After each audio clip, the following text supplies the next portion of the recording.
Қайырлы күн оқушылар, бүгінгі сабағымыздың тақырыбы ақпараттың бір өлшем бірлігін басқа өлшем бірліктеріне ауыстыру. Сабақта үйренеміз. Ақпаратты бір өлшем бірлігінен басқа өлшем бірліктеріне ауыстыру жолдарын. Миға шабуыл әдісімен өткен тақырыпты есімізге түсірелік. Ақпарат дегеніміз не? Бит дегеніміз не? Берілген ақпараттың өлшем бірліктерін өсу реті бойынша айт. Жақсы, жарайсың.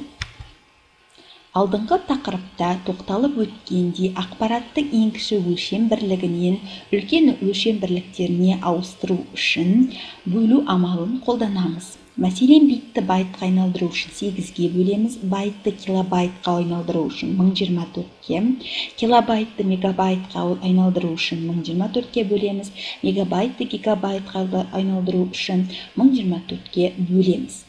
Егер де үлкен ақпарат өлшем бірлігін кіші ақпарат өлшем бірлігіне ауыстыру керек болса, онда көбейту амалымен жүзеге асады. Мысалы, бір байтты битке айналдыру үшін 8-ге көбейтеміз.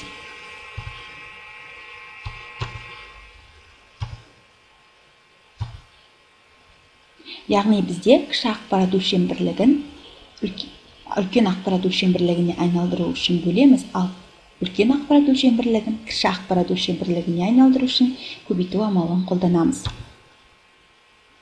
125 бит, яғни бұны байтқа айналдыру үшін жоғарыда айтылып өткенде, оны біз бөлу амалы арқылы 8-ге бөлеміз, 15,625 байт.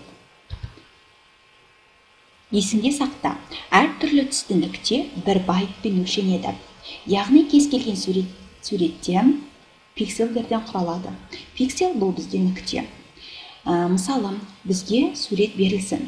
Ол көлденеңінен 12 нүктеден, тігінен 5 нүктеден тұрсын. Ақпарат көлемі қанша килобайт?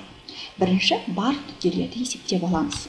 Яғни көбейту арқылы оны есептейміз, 60 нүктеден тұрады суретіміз.